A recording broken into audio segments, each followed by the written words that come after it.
Hello, women of welcome. I am Sarah Casada, and today we're going to be talking about creating welcome where you are with a friend of mine, Kitti Murray, who I'm so excited for you all to meet and hear her story and learn from her. But first, for those of you who are new to Women of Welcome, we are a Christian community of women pursuing Christlike welcome and compassion towards immigrants and refugees. You are invited to join us on Facebook and Instagram at Women of Welcome. And for those of you looking for a safe place to ask sincere questions or to dialogue with other women learning in this same space, we have a private Facebook group that is just for you. It's also called Women of Welcome, so we encourage you to find us there and go deeper with our community. All right, so today I am excited to introduce you to Kitti. Just to give you a little bit of context for her, her faith and compassion led her to welcoming and serving her refugee neighbors that were resettling in a small town outside of Atlanta called Clarkston, Georgia. She joined hands with neighbors to start Refuge Coffee, which has been featured on CNN, NBC Nightly News, American Voices, Food and Wine Magazine, and NPR's The Salt, and now Women of Welcome. So I'm going to bring Kitti on, and we're so excited to have her here today. So hello, Kitti. Hey, Sarah. I am honored, beyond honored, to be talking to you and then to all the other Women of Welcome. Oh, Thanks. It's such a joy. It's such a joy to have you. Actually, Kitti and Refuge Coffee were some of the last people that I saw before quarantine started. That's right. That's right. So we were actually having a Women of Welcome meeting. Bree was in Atlanta, and Kitti and I both live near Atlanta. And so she came and talked with us, and we just knew right then what a great fit your story and experiences are for our community. We have a lot of the same background of kind of this Bible-based, faith-centered journey. So I'm excited for you to be able to share that with our women today. And so first, we'd just love to hear a little bit of your story of how you got involved and connected to refugees and how this became important to you. I'd love to share it. And I have to say, we were in this room when we had that meeting.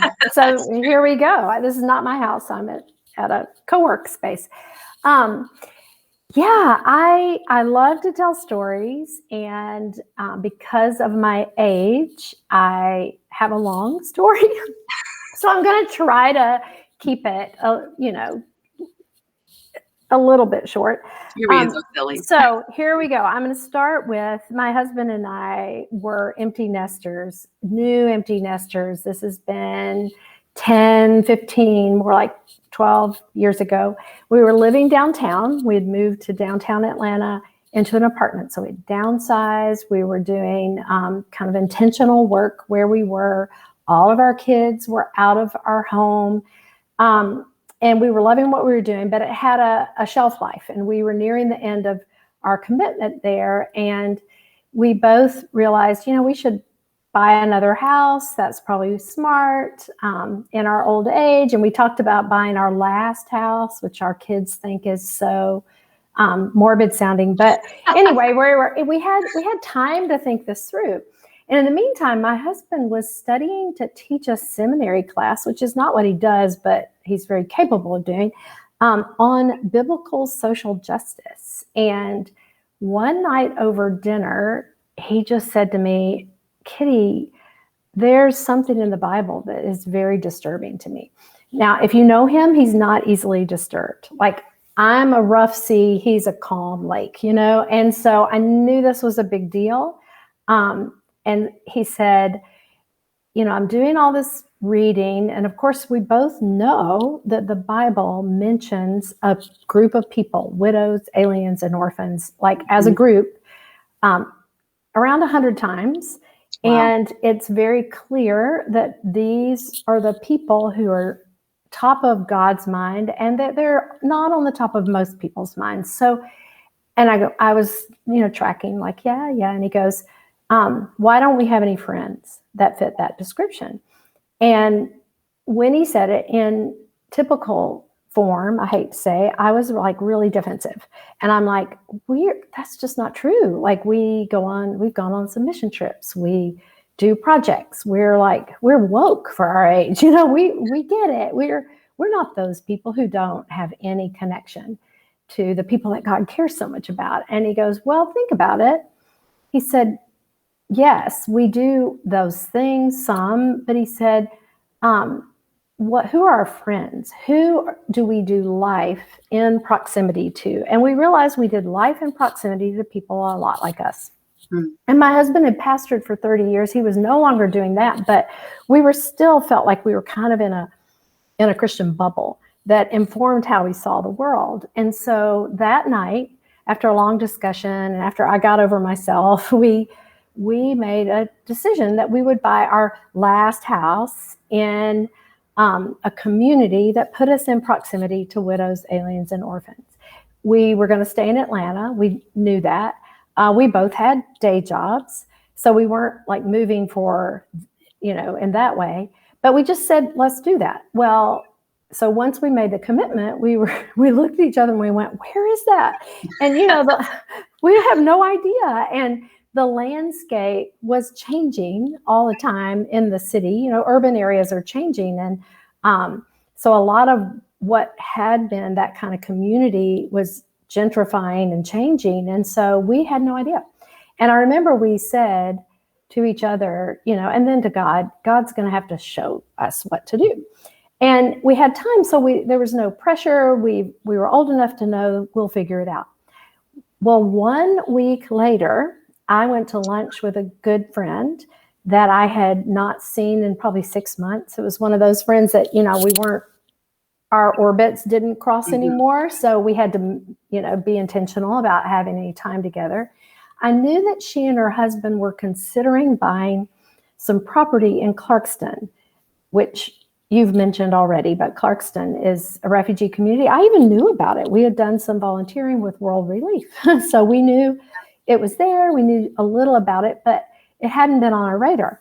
And so I said, hey. I just say, just for those who are watching who aren't from Georgia, Clarkston is sort of, I guess, a suburb of Atlanta. It's a mid-sized town outside of the city, but it's been particularly repopulated by refugee resettlement. And so I think there's something like over 100 languages spoken in the local elementary school or something like that. There are 45-ish countries, 65 languages spoken. Yeah. And it's a 1.4 square mile area. And it's right, if you're from Atlanta, it's OTP, outside the perimeter, but just by half a mile. So it really is, it's an interesting mix of urban and suburban. So I asked my friend, I was like, hey, did you guys buy that house? And I didn't think they had any intention of moving. And she said, well, she goes, that fell through, but we bought a neighborhood. And like, they bought a neighborhood, and who does that, right? And this was before real estate was had started to rebound, and there was a development that the builder had gone under 2 or 3 years before. There were 17 lots in this little neighborhood. And again, Clarkston is 1.4 square miles. It's the most densely populated city in all of Georgia.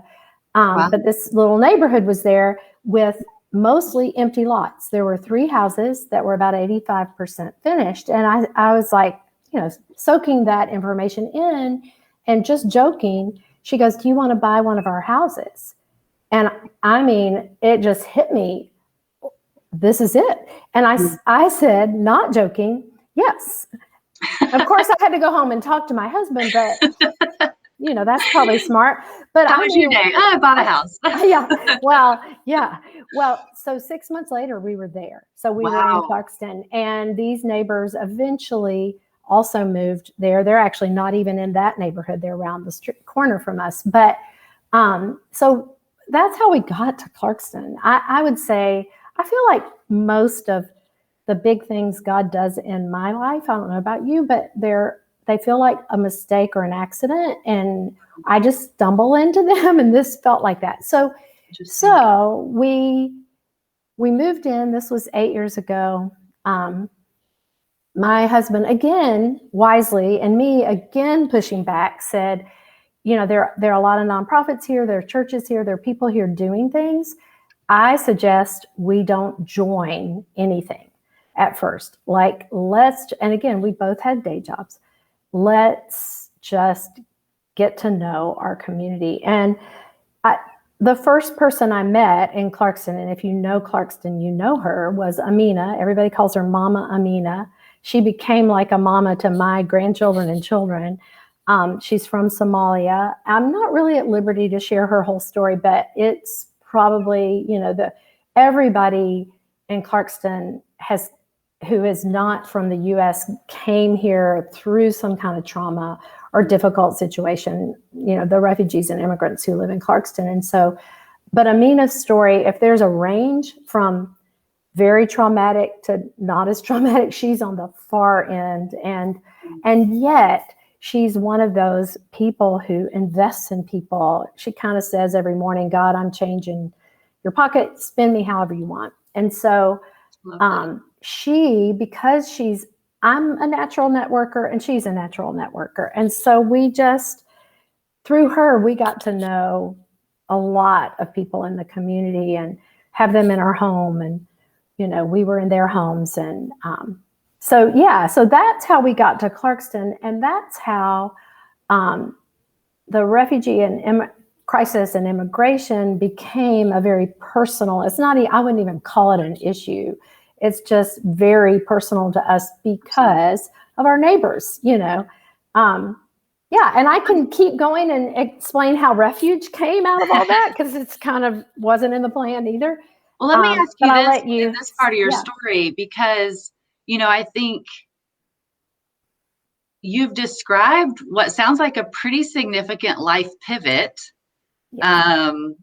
And it's clear that both your and your husband's faith journey was a part of that and understanding God's heart for immigrants and refugees. I'm curious if you felt any pushback from people in your life, particularly people of faith, when you made this decision, or if people were pretty supportive, or kind of what your experience with that was, because it feels like it was a big shift in some ways, and then in some ways maybe not, just following God.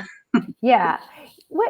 There was more encouragement than discouragement by far, but there was discouragement, and there was discouragement from people who felt like we were entering into murky waters in terms of morality, and because of the issues associated with immigration. And I will have to say, I was getting an education moment by moment, and there were things I thought and presumed that were wrong, but it took me meeting people and learning their stories to figure it out.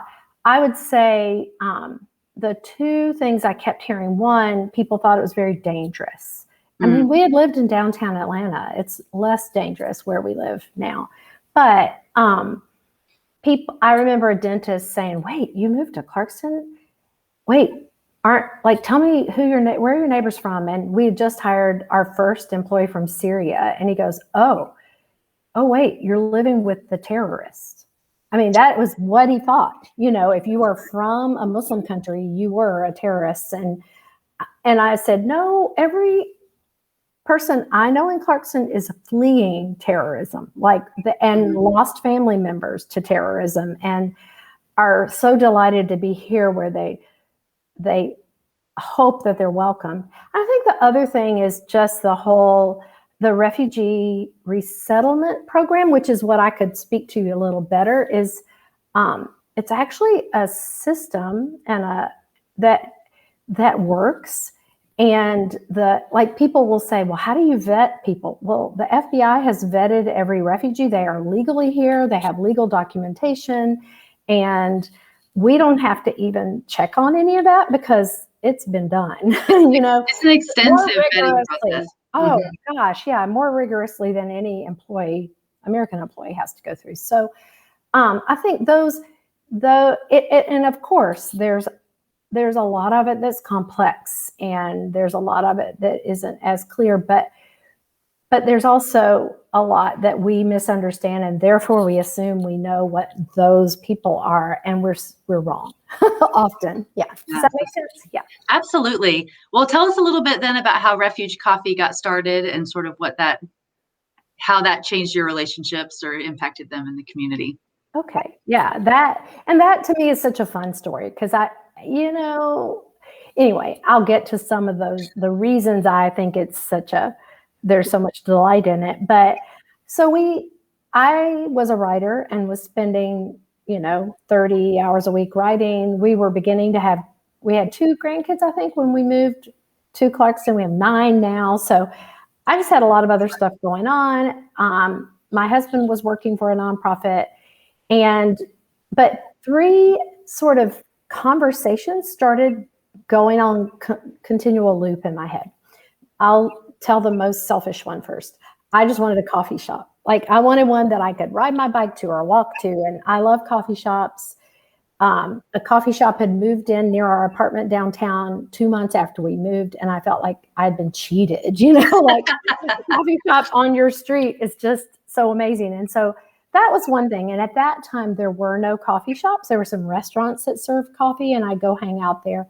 But the second thing was, and this is probably the most powerful drive for me personally, as I got to know my neighbors and discovered how delightful they were as individuals, just people, as incredibly resilient survivors, as people who represented their cultures and and work ethics and all those things, I began to, as a networker, if I meet someone that I think is interesting or exciting or intriguing, I want all the other people I think are interesting and exciting and intriguing to know them. I just want to have a party with all of my friends all the time to introduce people to each other and then to sort of stand back and watch it. And I'm, obviously in the last few years, I've learned how powerful that drive is in me, but that's always been there. And I had read years ago that 85% of immigrants to this country have never been inside an American home. So it felt to me like there was this hospitality gap that really needed a shot in the arm. So I wanted that. And then the third thing is, and this is typical of hurting communities, but it was especially typical in Clarkston, that the jobs that were offered to refugees were did not lead to flourishing for them. They could survive, they could work, I think it's 87% of refugees resettled in Georgia are self-sufficient within 3 months. And they have to be. Like, that's how the system works. They're required. Yeah. Yeah. And they have to start paying back their airfare and all these things. And so for me, the thought that the job situation at the time, the jobs that were available that paid enough to support a family were an hour and a half away and the chicken processing plant. That's probably the primary job. There were others. They weren't jobs where you could learn English, get to know your neighbors, have any margin to be with your family if you're commuting 3 hours every day. And so the need for better jobs. And then I've learned in community development that you don't meet a need or create an opportunity without doing your work to prepare people for that opportunity. Like working in the US is different from working anywhere else. So you don't just throw people in jobs and say, figure it out if possible. So Refuge began as, yes, it was a place to bring people together over coffee. I'm drinking it from our shop down the street right now. But it's also a place that offers a full-time living wage job that includes job training. So all the things in that kind of conversation in my head. One quick story, I took my friend Amina, the whole thing was, yeah, this should happen. Do you ever have those ideas where you're like, somebody needs to do this? It's always somebody, it's always very passive language. And I hadn't even shared it with many people because, I also knew that somebody would say, well, why don't you do it? And I wasn't prepared to do that. And you were telepathically communicating it to someone else. Yes, to all the young hipsters, like every hipster I would talk to, I'd go, don't you want to do this? And they loved the idea, but nobody wanted to take it and run with it. And I took my friend Amina, who lost all 10 of her children and her husband, I took her to a coffee shop here called Dancing Goats. It's about 5 minutes away, or 10 minutes away, 5 miles away from Clarkston. And we're sitting there on leather sofas, drinking our cappuccinos. And she looks at me and goes, there's never going to be anything like this in Clarkston. And I always tell people, Amina speaks 9 languages and not one of them is victim. Like, that's not how she communicates. And so she wasn't saying, oh, poor me, poor us.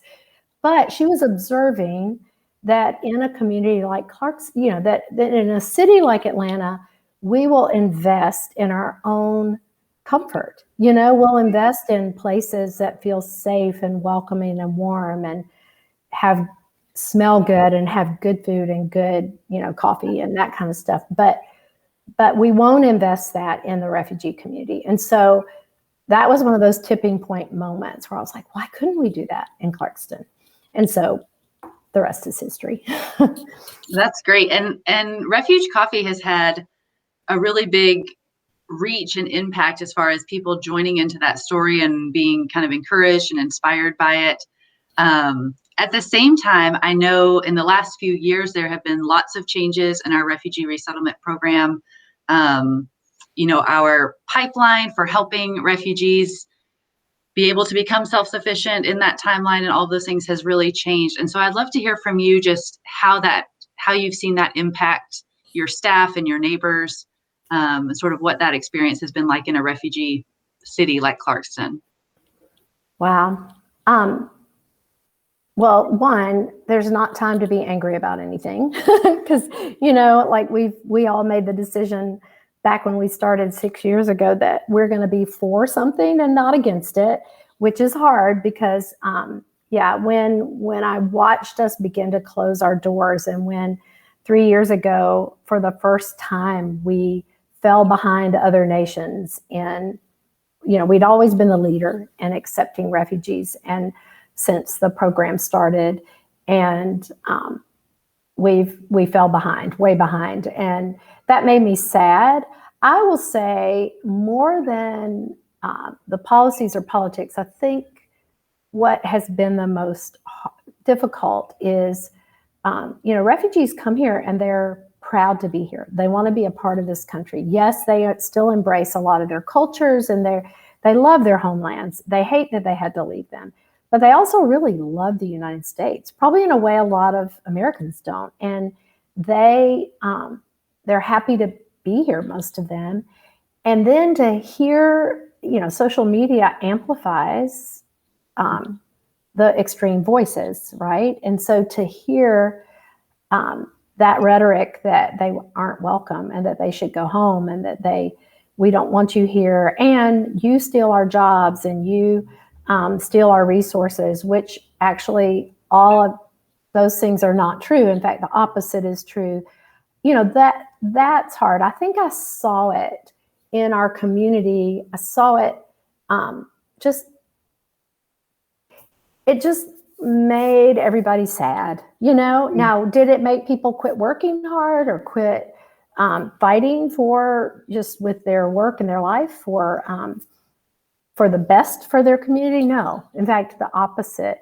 So one not funny example, a few years ago, there was a guy, I don't even remember his name, but he was running for governor. I don't think he got to the top. I don't think he got to the final election, but he had a gray school bus that he painted and called the deportation bus. You know about this, right? I do remember that. Yeah. And his whole campaign deal was to go to areas and have rallies around this bus that on the back of it, talked about refugees and immigrants, that they were all, the worst possible words. And we got wind of the fact that they were coming to Clarkston, and there's a grocery store there that's a block from Clarkston. So a bunch of us met him. It was not a protest. My friend, Dr. Haval Kelly, who's a cardiologist from Syria, took him some of his mother's baklava and a cup of Refuge coffee.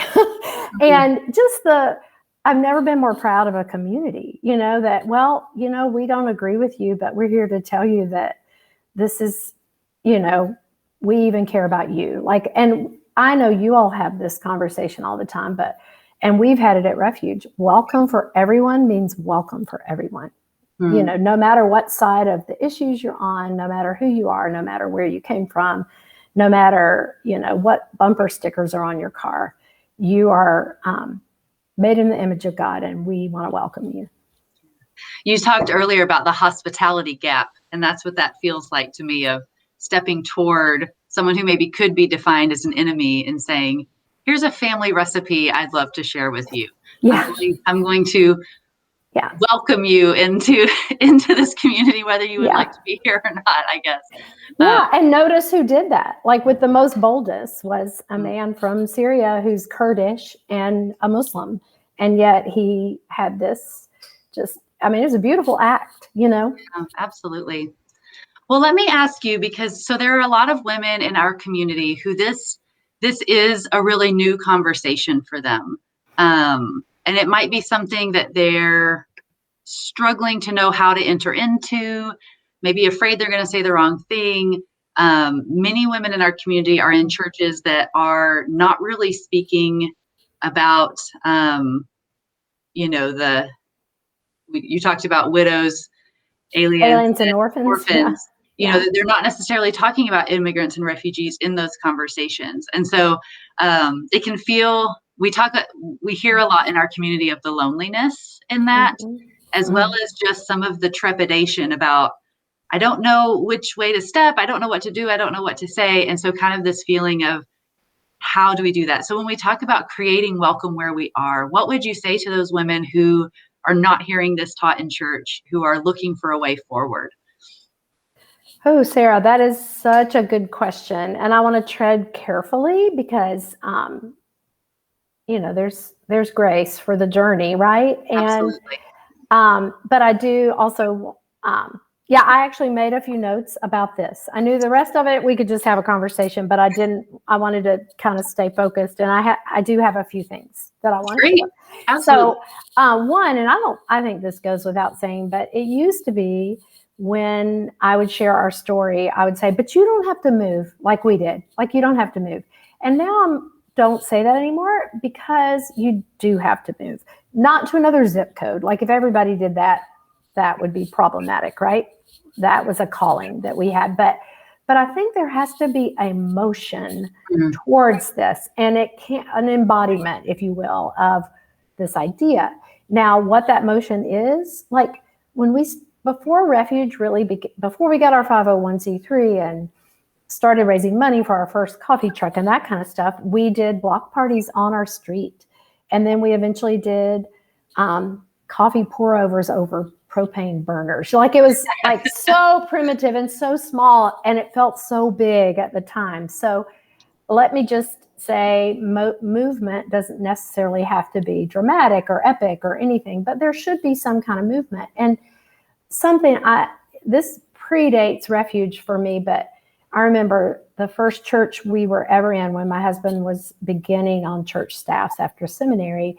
It was a church in Atlanta that's very affluent, and we lived kind of on the edges of that community. It was great. I mean, there were wonderful people there. But one day it dawned on me, the pastor there would preach about the poor. And I was like, I am never going to see a person who could be defined as poor. I mean, I'm poor. Like, I just have different needs, but you know what I'm talking about. The only way I was going to ever actually encounter those people, I mean, we had 2 small kids at the time, would be if I changed my traffic pattern, if I did something different from the way I was doing it at the time.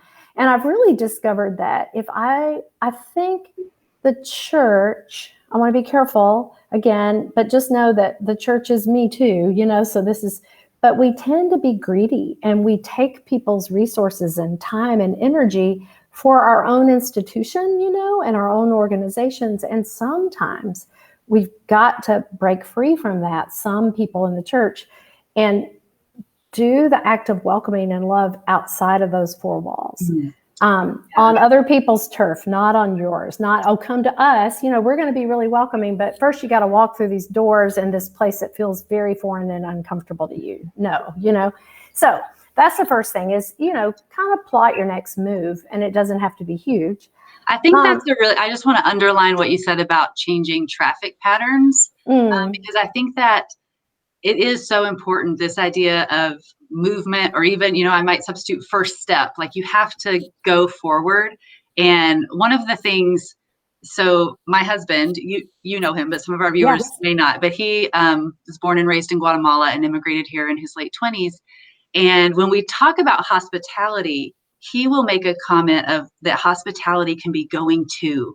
So he will say, like, start getting some of your groceries at the carniceria, the Hispanic market in our community, because he says it's intimidating to walk into an unfamiliar space. And so that itself can be an act of welcome if you take that burden off of someone else and assume it for yourself, and you enter into spaces that might be uncomfortable for you. But it's exactly what you're saying, kind of that proximity and moving toward, I think, is a really important first step. And it can be small. Sometimes it's a library. You take your kids to a different library in town, market, all those kinds of places. Shameless plug, it can be coming to Refuge Coffee. Absolutely. Well, I have two other things in this idea of motion that I want to add, because I think they're important. If I were to like boil down what our job is as Christians, it's to be to others who God is to us, right? So God is my refuge. God, it welcomed me when I did nothing to deserve that welcome. God forgives me. Like, there are all these beautiful things that God is to me and has always been faithfully. And so my job is to be those things to others. So I think that combined with, and both of these are be things, like be who God is to me, but also be who you are. Like, I would never have been able to start a resettlement agency. I would never be able to start something like Women of Welcome, which is more of an advocacy group. I'm not an activist. I'm not most things. What I am is a person who, spent years as a pastor's wife, had a grandmother who was a pastor's wife, had love having people in my home, and love sharing. Like, if I taste something good, I want you to try a bite, that kind of thing. I love showing welcome in that particular way.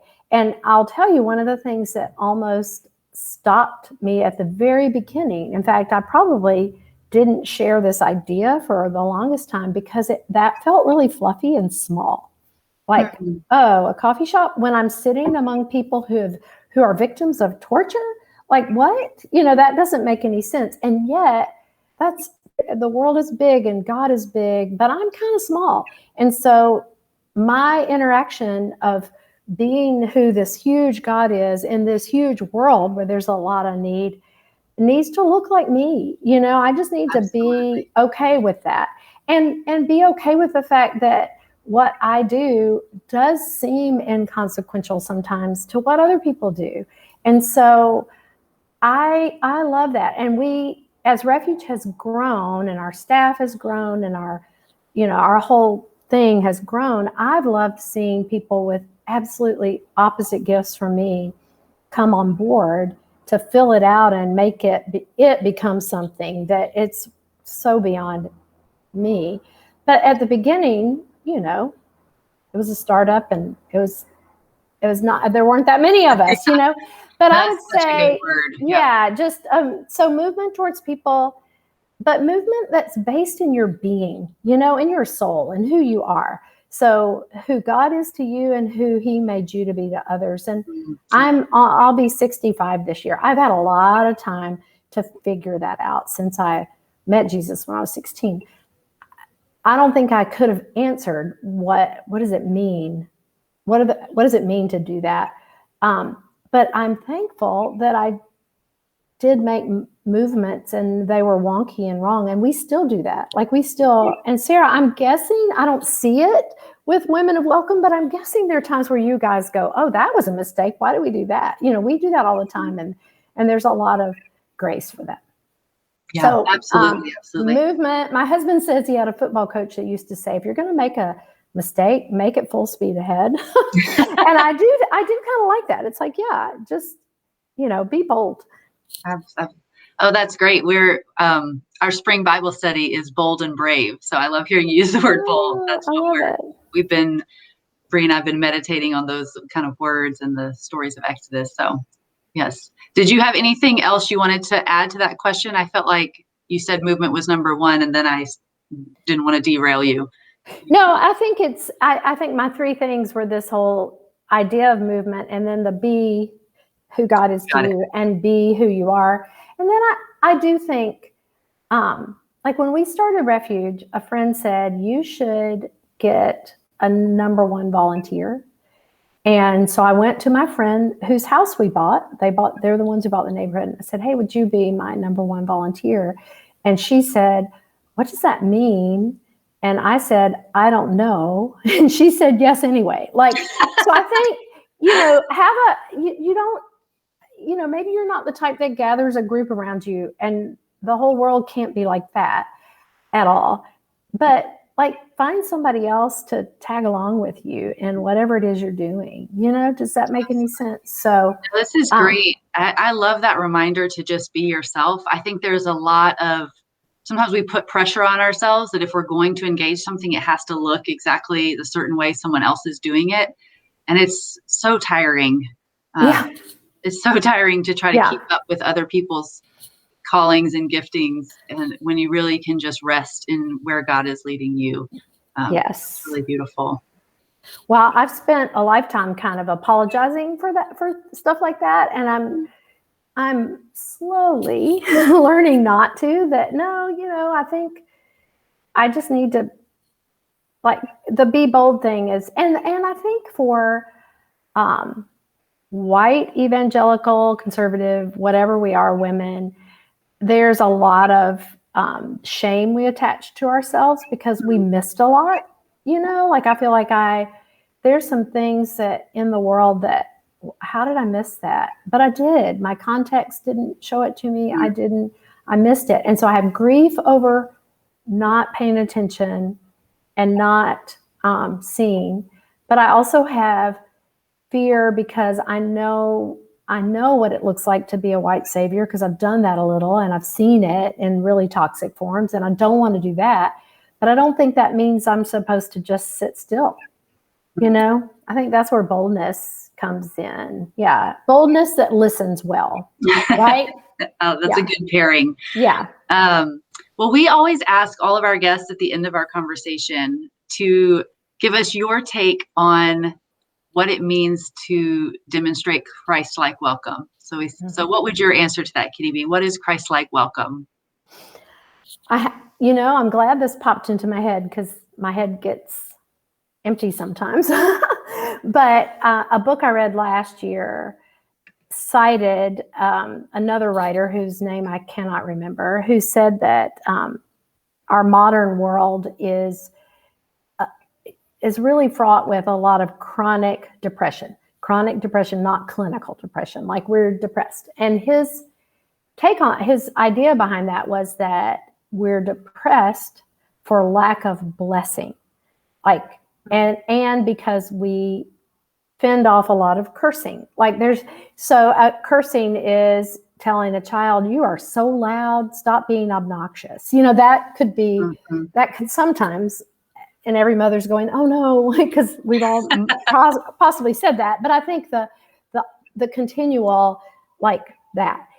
And blessing, he defined as showing delight in another. I love and that. I love that. I do. Yeah. And I think if my delight in others is so big, then there's no room for me to curse them, because I am taken with delight in them and who they are.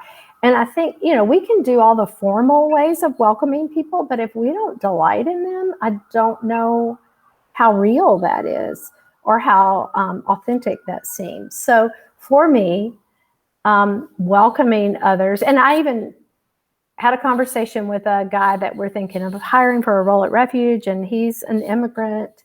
And we were talking about when you first start having lots of conversation with people that don't speak English, how exhausting it can be, but how we need to learn to like give space for that.